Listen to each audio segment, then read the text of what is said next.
Hello everyone, it's Typhoon Carter here, and it's been a couple of days since I've done another replay analysis. This is for the round 3 of Generation 9's Underused Kickoff tour.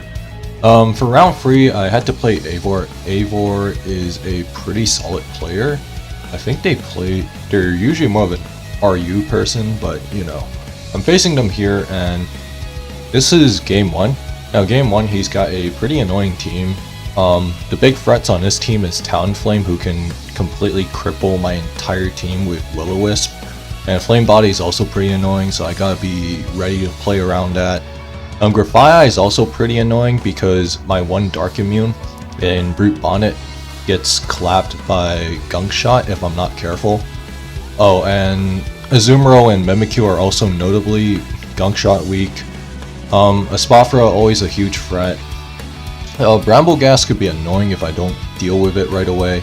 I'm bringing this same team again, the Sandy Shocks focus / offense.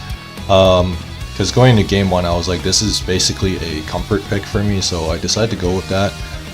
For those of you watching, you might be confused, just so you know, this was during Alpha, so this was before Azumarill and Rotom Wash left underused due to higher usage and overuse. Just want to get that out of the way. Let's just hop right into this. So turn 1 here I lead with Scarf Staraptor. This is a pretty safe lead because I cover like pretty much everything. Here I decide to go into U-turn. Luckily I do not get burned. If I got burned on turn 1 there, I would have been in huge trouble. Here I read the Gastrodon switch and I decide to try and Wisp it. Try to put on a timer or offset leftovers if it is that. Turns out it's not. Here they switch out, I go into Stealth Rock. And then I use Terra Ice to destroy their Brambleghast. So that was a very easy kill for me. They Sledge Bomb, so they have something for Azumarill, so I can't switch that in. They're basically trying to fish for a poison proc. And then these next couple of turns, a lot of it is just exchanging, trying to force Gastrodon to run a recover PP, force it to constantly recover. And then here they Sledge Bomb again. Unfortunately I get poisoned this time, so my Sandy Shocks is like on a bit of a timer. Here I read the recover and this is like, oh, this is great for me. And they go into Talonflame, I Spore, I get free Spore off. And I decide to go into Staraptor on their Grafii, and then this Grafii is basically a real annoyance for me. So here they go into Talonflame, I decide to Brave Bird, I only do 60%, I'm very fortunate to not get burned. I decide to Brave Bird again because I know I'm going to kill for sure. And I bring out Lucario, my Staraptor has done its job, so I let it die. Yeah, so now that the Talonflame was out, the rest of my team has an easier time actually being able to do their jobs, like Mimikyu, Azumarill. They all have an easier time potentially winning the game for me. And then here I go into Azumarill, I threaten a revenge kill. They go into Gastrodon thinking I was gonna liquidate, but here I'm able to play rough and one hit KO them, so it turns out they were Spadef invested. They go into Grafii here, and I decide to go into Rotom Wash. Now here I take 49, so he got a bit of a high roll because Grafii does about 44 to 52% with Gunk Shot on max attack investment. Yeah, because I did ask him after the game due to a certain turn that occurred later on if he was max attack, and he told me it was, well, not adamant, but like it was max attack invested. So he does 49 here. And then I was hoping to burn his Grafii with Will-O-Wisp, so I get a little bit unlucky on the rolls here because my team really is struggling against Grafii. I think the smart play I should have done here was actually sacrifice Sandy Shocks. So if I sacrifice Sandy Shocks and I send Rotom Wash in, then I could get the Will-O-Wisp off reliably and then cripple Grafii for good. And then here take a bit of an unnecessary gamble. Now this Gunk Shot could have potentially killed me, but I think I was feeling a little tilted, so I got away with it. Yeah, he had about a little over 50% chance to actually kill my Brute Bonnet here. Because I was just like, screw this thing. This thing is like annoying me. So I decided to basically use Spore. I Spored up and then I used Close Combat, knowing that I'm going to get at least one turn off for free. Here, he switches out, he goes into Spothra. I decide to go into Close Combat again. Now this Spothra is very scary if I don't handle it properly. But luckily, the good thing for me going into turn 21 was that my Zoomer was still pretty healthy, so it could completely body a Spothra if I needed to with like priority or like just strong attacks before it gets to my boost up. And I also still have a completely healthy Mimikyu in the back, as Mimikyu could take like one Stork Power and then just body it as well. So I go hard as Zoomer in here, and then they Tariff Berry, they Calm Mind up. Here, they know that they probably can't immediately kill me, so I decide to Liquidate here, anticipating that they were fearing my Aqua Jet. So I got a lot of turns right in this match, but I also got pretty lucky going into this.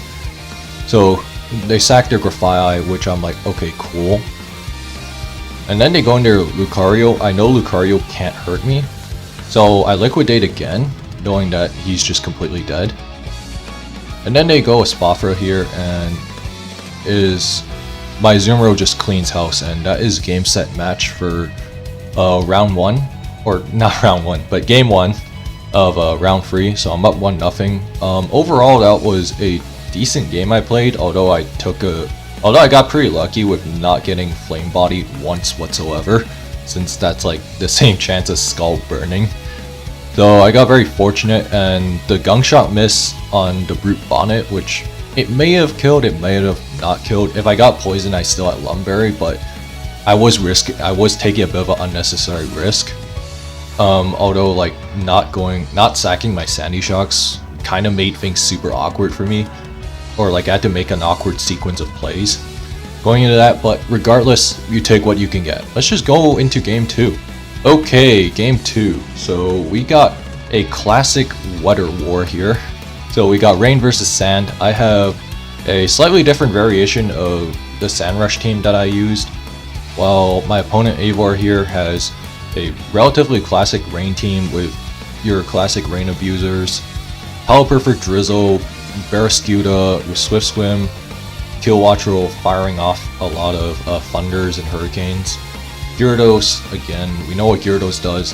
Klefki here was a pretty interesting choice by my opponent, as like it could set screens, it could set hazards, it could do a lot of things. And of course they also have Toxicroak, which is a pretty niche pick, but still a decent pick on rain teams, because it can offset, if it's Life Orb, it can offset its damage with a Dry Skin while rain is up. On my side, instead of Slitherwing, this time I had Gengar on the team, so that was like the major difference I had like compared to the other sand team that I used last round. The key to this matchup for me is that I need to basically establish, like, kill Pelipper. Like, Pelipper needs to go down. The big thing here is that Pelipper does not have defog, so he has no actual form of hazard removal from what I can tell. Going to a team preview, Hydreigon could take advantage of Klefki to some degree, or at least come in on a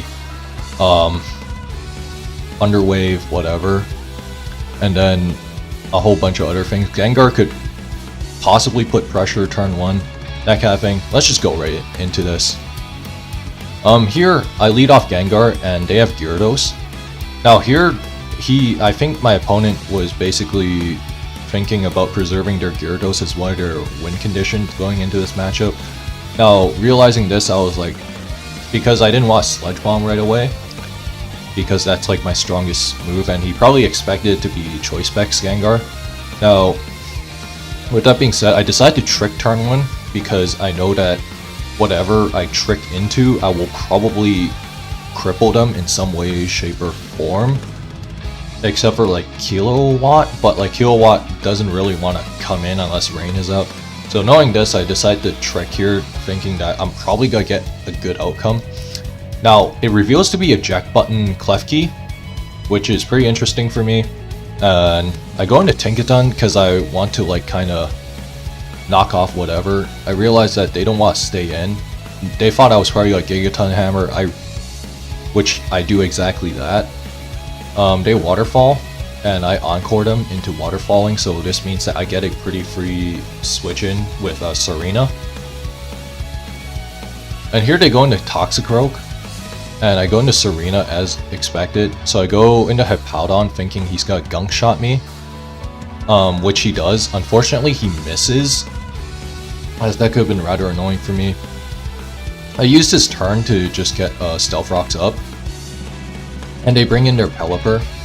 Now, looking at this matchup, I realized that defensively, Tinkaton, which is normally a answer for Espafra and stuff, is not really useful in that matchup, so I go into that, just trying to get a little bit more mileage out of it. So they knock me off, which is like no big deal. I knock off their Damp Rock, so I know that the next time they come in, they only have 5 turns of rain that I have to deal with. And of course they bring Barraskewda out, they liquidate. I'm perfectly content with sacking this because it doesn't go too well into Toxicroak. Kilowatt, my Hippowdon can actually handle Kilowatt Trail perfectly fine. And it doesn't go into like most of their team well, except for, I want to say Pelipper. It's also worth noting for those who don't know that Toxicroak got close combat in Generation 9, so... And Tinkaton doesn't have a lot of physical defense, so I would have gotten bodied regardless. Barraskewda comes out, I look at this, I'm using this opportunity to basically clear up spikes. And it does a lot, and here I'm able to U-turn out pretty safely. I U-turn out into Hippowdon, just trying to reset the weather. And then he close combats me, so he makes a pretty good read here. And they lose Life Orb.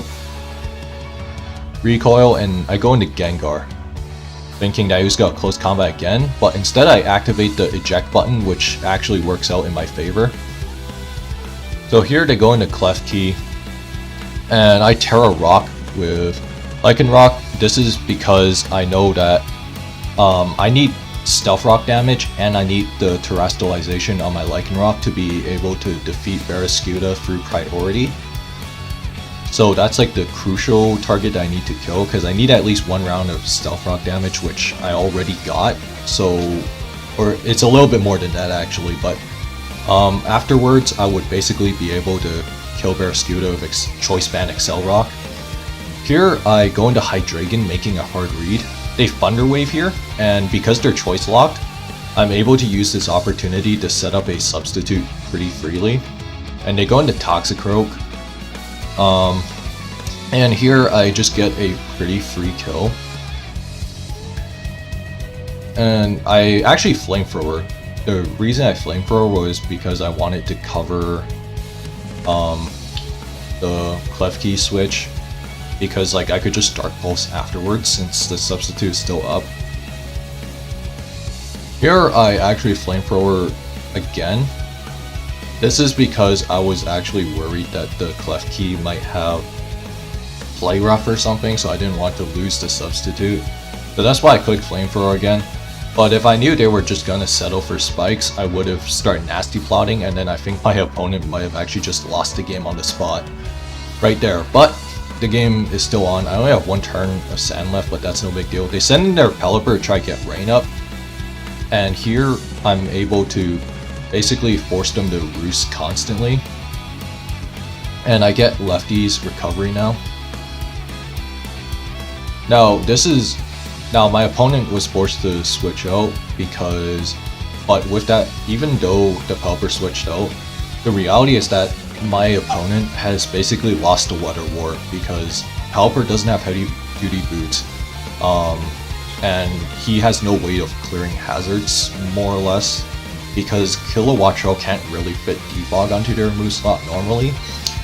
So like knowing this, I knew that this was the turn when I knew that I had won the Weather War, so I knew I wouldn't have to worry about Barraskewda being like super fast in the rain and outspeeding me because I can just get sand up and then beat them with my own priority over theirs. And here they U-turn and they go into Toxicroak. What I should have done here, knowing this information, was that I should have just substituted again to cover everything. But here I'm able to get rid of Toxicroak, which was a bit of an annoyance. Here to go into Barraskewda. I go into Gengar. I was perfectly content with sacking this, but then they decided to go for a close combat. So like that was the main reason why I actually did it. I didn't think the Barraskewda would CC me.